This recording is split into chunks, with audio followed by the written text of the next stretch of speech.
You're listening to The Weather Junkies. Oh boy. Large wedge tornado coming up into Tuscaloosa. A winter storm warning is in effect for our area. So we can expect at least another 2 to 4 inches for the night. Then that snow is probably... The National Weather Service in Huntsville has issued a tornado warning for northwestern Madison. 14 to 22 inches of snow! Good Thursday evening, and thank you for joining us on The Weather Junkies. I am Tyler Jankowski, joining the show from the Champlain Valley alongside Dakota Smith, who is joining us on this Thursday evening in Colorado. Dakota? Hey, everybody. Hey, Tyler. Thanks for joining us tonight. The monsoon has arrived in Colorado. We're basically getting storms every afternoon. It's pretty muggy. There's a dew point of 60 in Denver this morning, which is super muggy for that area. That's muggy pretty much anywhere, but for out here, that is very, very muggy. So I like the humidity. It's nice to change things up, not so dry. Otherwise, it's been pretty boring out here in terms of weather. The storms really aren't severe. They have some lightning with them and some refreshing rain that everyone's grass desperately needs. Tyler, how is the weather in Plattsburgh? Well, it is hit or miss, but generally not too humid. We've been having this weather this summer that is not consistently dry, but it doesn't really rain too much for me, at least. It keeps it cooler and not as humid, so it's been pretty enjoyable. I was actually in Connecticut earlier this week for the Little League softball regional, and we were wearing coats on Monday and Tuesday. I think we were stuck in the 50s for a good portion of the time. And now, I don't know if you've been paying attention, but there's a coastal storm that's possibly going to dump inches of rain on some people. So it's just so odd. I want to see what August is going to have in store. Yeah. Tonight, we're very excited to have Caleb Meute on the show. He's joining us from the top of Mount Washington, so a unique podcast this time around. Caleb, welcome to the show. Hey, what's up, guys? What is your elevation? We are at 6,288 feet up here. And your internet connection is working perfectly. I'm hoping so. Is it okay up here right now? I can hear you loud and clear. Yeah. All right. So we're very excited to have you on the show. Why don't you let us know what the weather is like up there? Yeah, it's beautiful right now. We're in the fog. Kind of what typically is we're in the fog 60% of the year up here. So our visibility is not really beautiful. Our visibility is probably like 10 to 15 feet right now. Our winds are 40 miles per hour or so. So that's fairly blustery per most people's standards, but not necessarily ours. Yeah, so it's been raining on and off all throughout the day. We were hoping for some thunderstorms. It looks like they've pretty much broken up ahead of this cold front we're expecting to come through in a little bit. And the temperature? Oh yeah, that's a pretty good. Yeah, we're at we're at 49 right now. 49. Balmy 49. That's right. It's we're wearing shorts up here. That's for sure. And the first snow is in 3 weeks? 2 weeks, actually. 2 weeks and a few days. It's going to be a Wednesday. Oh, okay. Okay. Well, very cool to have you on the show. And we're going to do a few tweets here, and then we'll learn more about what you do on top of the summit and a little bit about yourself. But Dakota, why don't you start the Twitter segment? Yeah, so first up here is a tweet from the National Weather Service at NWS. It's a very punny tweet, just forewarning there. Their tweet says, "No bull, you're more likely to be injured by lightning while basking under great white clouds, makoing sandcastles than by sharks." This tweet is pretty ridiculous. I had a Shark Week vibe. Yeah, exactly. That's what they're going for, a Shark Week vibe, and also a little bit of weather safety there. I thought it was cool. You know, not necessarily everyone's favorite tweet, but I like to see them doing different things, because for a while there, all of their tweets were very generic, and it's nice to see them shake it up. So that's why I included it in this week's. Did they hire like an 18-year-old with a set of emojis to do this? Oh my gosh. That would have been a good strategy. I mean, there is no emoji in this tweet, but it fits the pattern of this modern Weather Service Twitter account. I don't know what happened. Something great happened. They're being relevant and funny, and I think these tweets get more interactions than any of their other tweets. And that's When are they going to join Snapchat? I'm surprised they haven't already, honestly. No, I'm just trying to make it fun. I mean, I think they're engaging. I do. It's different though, seeing them from that account, and it is. Yeah, I see some replies here, including one from Alternative Noah. So. Going back to that emoji thing, if there was an emoji that could be associated with that tweet, I would really like to see that. Just saying. Yeah, like a shark or something. I'd probably use it. Up next here is a tweet from the AMS Early Career board that you can follow them at AMS Early Career on Twitter. They say, special congrats to Early Career highlight at W. Beck or Becky Elliott. Becky DePadawin, excuse me. Sorry, she just got married. That's going to be tough to do. For being on the team that received the award for an exceptional specific prediction, this goes to her team over at AccuWeather. So really cool. She's a friend of the show. She helps out with a few podcasts that we do on the show. So congrats, Becky. That is truly awesome. Do you know what the specific prediction was? I did, but then I forgot. Okay. Well, I'm sure it's cool, and we'll hear about it at some point. Yeah, absolutely. Our final tweet comes from Sean Milrad, and he tweeted, today a tropical cyclone cannibalized another tropical cyclone by using a fidget spinner, and believe me, what a tremendous process. So were you following the Fujiwara effect out in the Pacific that was going on? I wasn't, but I think I saw something else about this. Yeah, so I mean, there are a million articles about the Fujiwara. It was Hurricane Hillary. Oh, okay. And shoot, there a different one. I forget the other one. It wasn't Irwin, I don't think. Maybe it was Irwin, but they basically through the process where they spin around each other and they eventually combine to be the same storm. And it was really, really cool. But I feel like the news outlets were just pounding it over our heads. There are like a million articles about how this was like a super rare phenomena. And it's not that rare. It happens like on average over once a year. I don't know if that's rare or not, but it's still interesting. And Sean's poking a little fun at it here in this tweet. So I thought that was funny. Have not used a fidget spinner, and I really don't know why they're so popular. Oh, you gotta try one, man. I sound old. I sound old and crusty. I just was introduced to them a couple weeks ago, so you're not that behind. It's all good. Okay. Well, I'm sure this August I'll get my hands on one and see what it's like. Yo. Yeah, me too. Anyways, that concludes the social media segment this week. We have an abbreviated one because we have such an interesting main topic. So to begin, Caleb, why don't you take us through your early career? Maybe tell us where you went to school, how you got interested in weather, and how you got to where you are today. Yeah. Well, so I'm one of those, your typical meteorologist kind of grows up being fascinated by weather. I used to be really fascinated by Mount Washington, the weather that they receive up here. So that's kind of always drawn me to this mountain. So I'm from southeastern Pennsylvania, and I went to Millersville University. I got my bachelor's of science down there in 2012. Lancaster County. Oh yeah, it's a happening place, that Lancaster County. Beautiful in the summer. That's true. It is. That's kind of the problem. That's why I left that area, because it's too beautiful. I don't like that beautiful weather. I like that strong winds, the 400 inches of snow. That's right up my alley. So I had to evacuate southeastern Pennsylvania. Yeah. So after a couple years after college, I was kind of all over the place, and then I applied for an internship up here, which is a pretty cool. We do a lot of internships up here, and it's a neat opportunity to live and work with us up here on top of Mount Washington. So that's how I got my foot in the door up here. I started. Like I said, I started in 2014, and so since then I worked the summer internship, and then I was up here for a fall internship. and I was eventually hired on for the winter.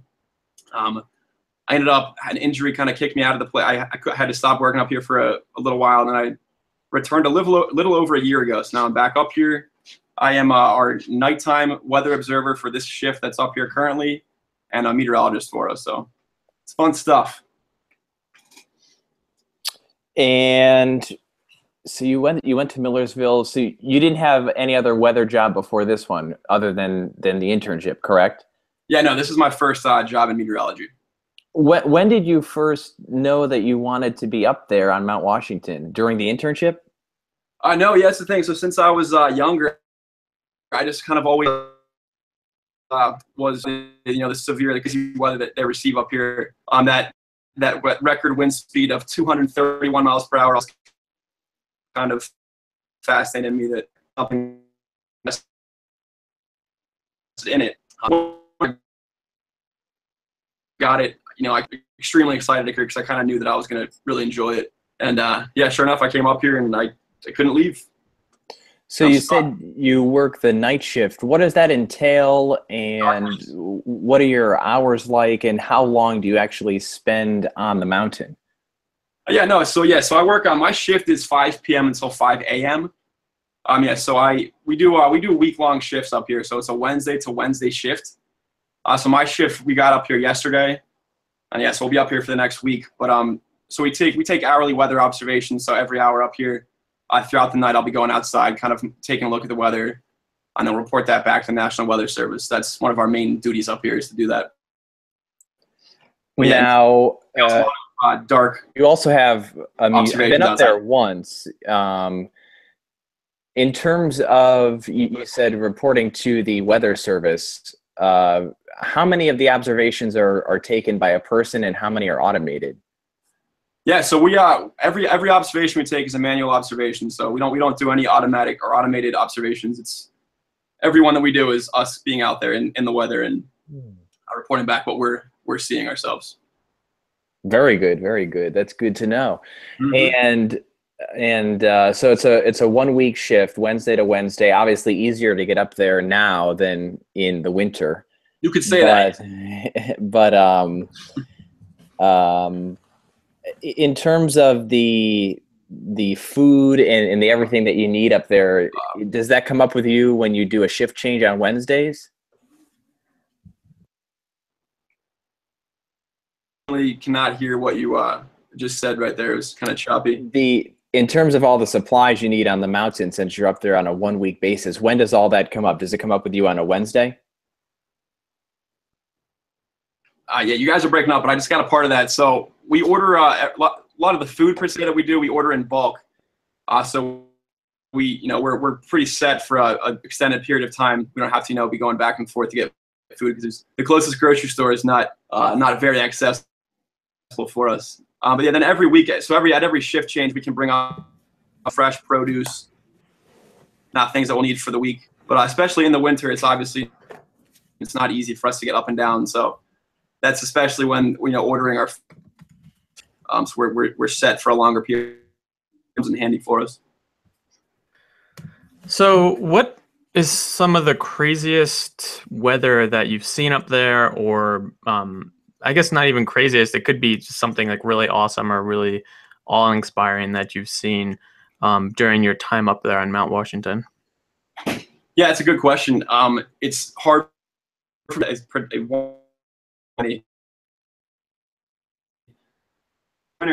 since you guys natives here, we that nor'easter we got last winter that dropped a substantial amount of snow over there in Burlington, in the Vermont area. We hit 138 mile per hour wind. We had our wind gust up here.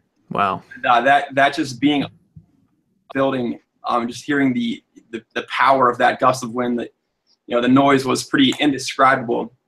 And that was probably I wasn't outside in that. I was kind of disappointed, but I think it's probably a good thing I wasn't outside for that wind. But so this past winter on my shift, we hit 127 miles per hour, 127 mile per hour wind gust, separated by a 24-hour period. We had 2 gusts get up there. And one of the biggest things that we're responsible for up here in the winter is de-icing our instrumentation. that's on top of our tower. When we're in the fog up here, and the winds are gusting or blowing over hurricane force, rime ice is something that's it can accrue on our instrumentation extremely quickly. I think at the worst they say we can get up to 9 inches per hour. So that's one of our jobs, is to go up and break that ice off. So this past winter, I had to I was watching the winds down here, and I saw that our wind speed started dying down significantly. So I had to go up to the tower, and when I was up there, while I was on top, we hit 125 miles per hour, which was incredible. And just to be in that was pretty exhilarating. I was kind of stuck in place for a second, so Yeah. that was a little interesting. But it was just incredible to to feel that power, that wind. Yeah, so what is that like? What are you wearing? Like, what protective gear are you wearing in that type of situation? Yeah, so we're lucky enough to be sponsored by Eastern Mountain Sports. They provide us with all of our gear. Well, yeah, because you generally in the winter, especially when the winds are blowing that high, wind chill is a pretty big factor. So one of the main things is we just have to make sure that all of our skin is covered. I'm wearing wind pants, snow pants, boots. We're also sponsored by Vask, so we're pretty set up. But yeah, so you pretty much just have to have all your skin covered. And, it's not too bad. We're not outside for a very long period of time. So that's one thing. We don't have to be trekking around outside for too long. So what we have is just winter coats, gloves, hat, face mask, goggles. So if you don't have your skin covered when you come inside, you find out you didn't have a section covered pretty quickly. Now, in terms of future weather, what type of forecasting do you do, and are there any clients who needs that information? Well, yeah. So we do every night. We do a 48-hour higher summits weather outlook, higher summits forecast, which is for all the higher summits of the White Mountains region, and that goes onto our website. And pretty much anybody who's involved with anything in the White Mountains, anybody that's going to be hiking, anything that's happening, is it's really good for them to check out our forecasts. They're specialized specific to the White Mountains, so that's one of our main forecasting responsibilities. When I have a question about like forecasting for winter storms up there, when there's like a big nor'easter coming up, how do you guys even like begin to fathom how much snow you're going to get up there? Because I imagine there have been situations where it's busted high, like really high before. So what kind of forecasting scenario is that, and what kind of challenges does that pose to you guys? That's a good question. It definitely one thing with forecasting up here, the more experience you have just with recognizing certain setups, and that plays a big role in providing a good forecast. But yeah, there are times where we'll forecast a bit lower, a bit higher. It's not easy for us also to measure snowfall. Hurricane force winds, trying to get all the snow to go into our precipitation can. It's not a very easy thing for us to do. But yeah, so I know like recently we had a snowstorm. We were not forecasting very much. I want to say like we were forecasting probably under 10 inches, and we ended up getting like around 30. So we take pride in our forecast. We're generally very good at it, but there are those occasions where a storm can take a slight shift in its track, and your snowfall total is going to be a bit off, sometimes more so than others. But now, what does your crew consist of on a typical shift? How many people do you work with, and what are the other tasks that might be involved? Yeah, sure. So as far as weather observers are concerned, there's 3 observers on each shift. There's 2 day observers, and then there's 1 night observer. So the day observer, we have an education specialist, and then we have an IT specialist also. And they're actually on right now we're all meteorologists up here also. But so they during the day they're taking those weather observations. Our education specialist will connect with classes outside of here. We give some scientific educational programs to them, which is a pretty cool thing that we do. And then, so right now in the summer, we have 3 interns up here with us also. So I'm going to do the math. You're going to do the math with me here. So we're at 6. Then we also have a museum up here. So we have a museum attendant. So we have one that puts us to 7. And then a really cool benefit also for the members of the Mount Washington Observatory, we have a volunteer program. And our volunteers are up here with us for the whole shift. So they're up here for the Wednesday to Wednesday shift with us, and they do some cooking and cleaning for us.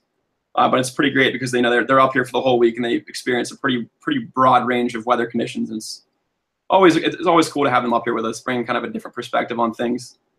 but I believe that put us to 9. Thanks. I got another observer up here helping me with the math, so he verified that 9 is correct. So it sounds like a fun time over the course of that 1 week. You do everything together. Yeah, it definitely is. It's a very unique setup, and when you're up here, the people you're with is kind of your second family basically. So you're with them for a long period of time. So it's nice to to get along, and we have a pretty good dynamic up here for sure. Now, also, when the weather, go ahead. But in the winter it's a bit of a skeleton crew, because we don't have the museums not open. So that's 1 less. Then we only have 1 winter intern. So that's 3 less. That puts us to 6 up here in the winter for each shift. Is there ever a time when you're concerned about being up there? If that happens, that's when I'm the most happy to be up here. Generally, we're up here to experience the worst of the weather. So when there's not a time where we're concerned about being up here or anything. It's the building itself is a pretty beastly building with I think it's 2 feet thick concrete walls. Back in the beginnings of the time, the observatory being here on the summit, it was it was a shack that was chained into the ground. So I'm not sure I would be so happy to work in that tiny building that was chained into the ground. So I feel it's up here though, and no matter what kind of conditions we're getting, we feel like we're safe up here at all times. So well, that's good. Yeah, I'm okay with that. Now in the summer when it's tourism season, how many people on average do you see up there?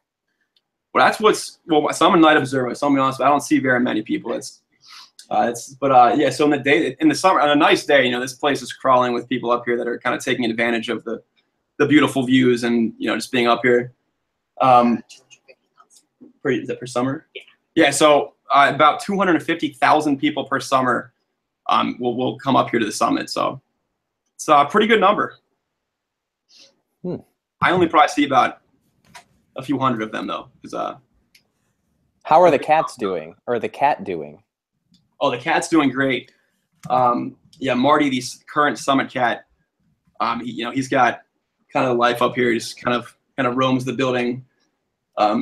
Since the beginning of the observatory being up here, we've always had cats. It's kind of nice, especially for me being the night observer. Marty doesn't talk back to me or anything, but it's nice to have a bit of a companion when you're by yourself.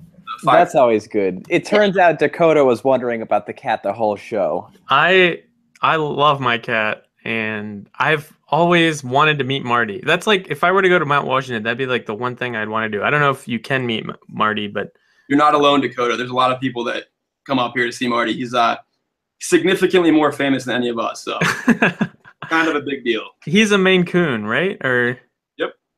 Wow, that is too cool. Yeah, has Marty ever gone missing? I'm just curious, and like come back like days later or something, or is that not a thing? Since I've been up here, no. I think I want to say that if that has ever happened, it probably only happened one time. If it's happened, so he goes outside occasionally, mainly on days where we're not in the fog and the winds are not too bad. He'll be meowing at us from the door, so until we let him out. That is awesome. Always returns. Just last night, he was outside for a couple hours, and then we went into the fog, and I went out and checked, and sure enough, he's right at the door waiting to get in. So that is too cool. Yeah. So final question here. We ask this question to everyone that comes on the show. If you were to talk to someone up and coming in either grad school, undergrad, maybe even still in high school, but they know they want to do weather, what kind of advice would you give to them to get to the point where you are at now?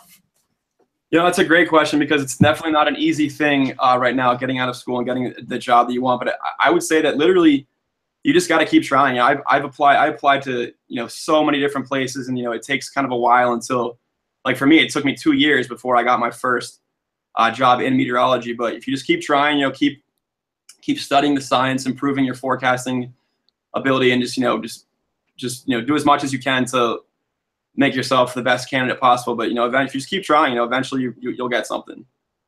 And apply for an internship up here because it's an awesome internship. You're up here, with us for, like I said, for the whole shift. And it's kind of unrivaled by, I think, any other internships.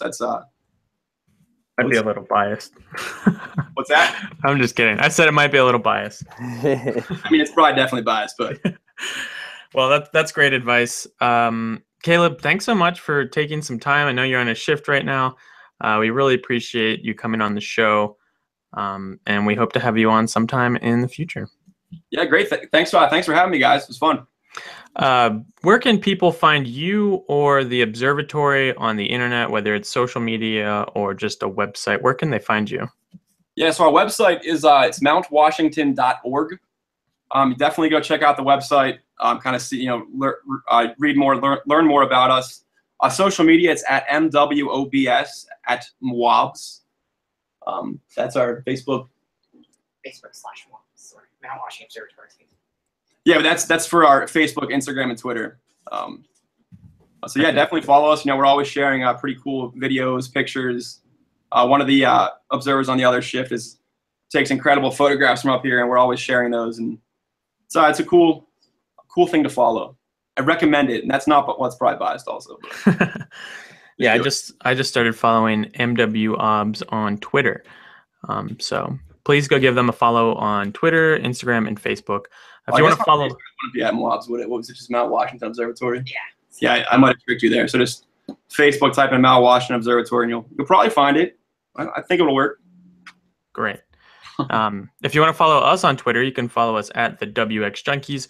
We're also on Facebook. Give us a like there. To listen to this podcast, you can listen on iTunes, Stitcher, pretty much any podcast platform. And if you're listening right now, please give us a rating and or review. We'd love to hear from you and hear your comments and or criticism. Tyler, what can we expect next week? We have a number of people lined up to come on the show. We haven't sorted out the specific days or times, but I do know that we'll be talking about event safety. Of course, we're getting into summer. Lightning and thunderstorms are still prevalent, so we're going to talk about event safety with a number of people, and we're very excited about those shows coming up here in the next couple of weeks. That is all for this episode of the Weather Junkies, though. On behalf of Caleb, Dakota, and myself, thank you so much for listening, and we hope you'll join us right back here next week.